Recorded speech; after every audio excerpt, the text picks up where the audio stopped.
আমি আমার আশেপাশে থাকা যে পরিমাণ সাপের সাথে চলাফেরা করি তাদের কাছে এই রাসেল ভাইপার কিছুই না।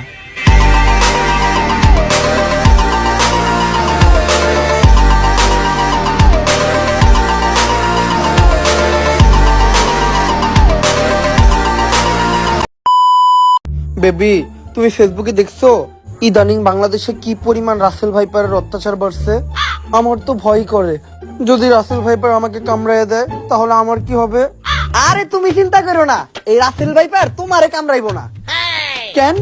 সাপ কি কখনো নাগিন রে কামড়ায় নাকি?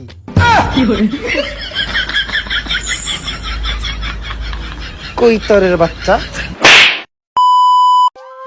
ফেসবুকে রাসেল ভাইপারও ফ্রেন্ড রিকোয়েস্ট দিছে, রাসেল ভাইপারের বউ ফ্রেন্ড রিকোয়েস্ট দিছে। প্রথমে রাসেল ভাইপারের বউয়ের ফ্রেন্ড রিকোয়েস্ট অ্যাকসেপ্ট করবো। অ্যাকসেপ্ট কইরা মেসেজ দিয়ে কমো যে আপনি তো দেখতে প্রচুর সুন্দর, মহিলা মানুষ একটু প্রশংসা করলেই গইলা যাইব। তারপরে রাসেল ভাইপারের বউয়ের লগে একটা ভালো সম্পর্ক বানামু, তারপরে রাসেল ভাইপারের ফ্রেন্ড রিকোয়েস্ট অ্যাকসেপ্ট করবো। প্রত্যেকটা জামাই যেহেতু তার বউরে দেখে ভয় পায়, তো রাসেল ভাইপার ওর বউরে দেখে ভয় পাইবো। তো রাসেল ভাইপার যখন দেখবো যে ওর বউয়ের লগে আগের থেকে আমার মিউচুয়াল ফ্রেন্ড আছে আর ভালো সম্পর্ক, তখন ও আর আমার কিছু কইব না। এইভাবেই আমরা রাসেল ভাইপার থেকে বাঁচতে পারবো। তাড়াতাড়ি রাসেল ভাইপারের বউয়ের রিকোয়েস্ট অ্যাকসেপ্ট করে লাই, এইটাই হইলো রাসেল ভাইপার থেকে বাঁচার উপায়। ইদানিং রাসেল ভাইপার যে পরিমাণ ভাইরাল হইছে, যদি রাসেল ভাইপার কোনো মানুষ হইতো তাইলে এতদিনে ফেসবুক একটা পেজ খুলে রাসেল ভাইপার কাপল ব্লক করা শুরু করতো। তারপরে শুরু হইতো নাটক, রাসেল ভাইপারের বউরে থুইয়া বউয়ের বান্ধবীরে বিয়ে করতো। তারপর আবার রাসেল ভাইপার আর রাসেল ভাইপারের বউয়ের লিঙ্ক ভাইরাল হইতো। তারপরে আবার রাসেল ভাইপারের বউরে কোনো এক ধুরা সাপ বাগায় নিয়ে যাইতো। তারপরে আবার রাসেল ভাইপারের থেকে অনেক বড় বয়সী একটা মহিলার লগে থাকা শুরু করতো বিয়ে করা ছাড়াই। তারপরে আবার ওই বয়স্ক মহিলা রাসেল ভাইপারের নামে ধর্ষণ মামলাও দিত। নাটক নাটক আর নাটক। কপাল ভালো রাসেল ভাইপার কোনো মানুষ না, একটা সাপ, তাই আমরা বাইচা গেছি। কারণ এমনি আমরা বাঙালিরা নাটক দেখতে দেখতে শেষ। তার উপরে যদি আবার রাসেল ভাইপার এই নাটকগুলো শুরু করতো তাইলে আর বাঁচা হইতো না। তাই উপরওয়ালার কাছে লাখো শুকরিয়া যে রাসেল ভাইপার রে কোনো মানুষ বানায় নাই। অনেক রিসার্চ করার পর ফাইনালি আমি রাসেল ভাইপার থেকে বাঁচার উপায় খুঁজে পাইছি। যদি আপনারা রাসেল ভাইপার থেকে বাঁচতে চান তাইলে আপনাদের রুমে 24 ঘন্টা বাংলাদেশের খেলা চালায়া রাখবেন।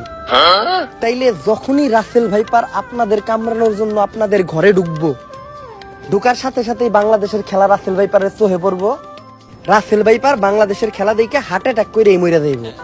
এইভাবেই আমরা বাঙালিরা রাসেল ভাইপারের হাত থেকে বাঁচতে পারবো।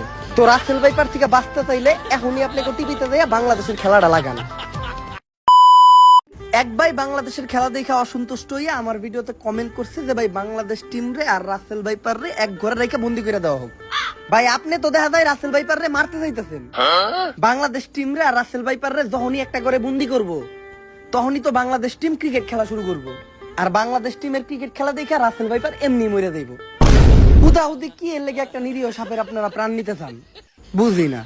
রাসেল ভাইপার আইসে বাংলাদেশে কিছুদিন থাকুক, অতিথি আমাগো, তারপরে একাই যাবো গা। বাংলাদেশ টিমের লগে বন্দি করে বাংলাদেশের খেলা দেখায় রাসেল ভাইপারে মারতে চান? তোর মিয়া বাঙালি আপনারা মিয়া বুঝলেন না বিষয়টা।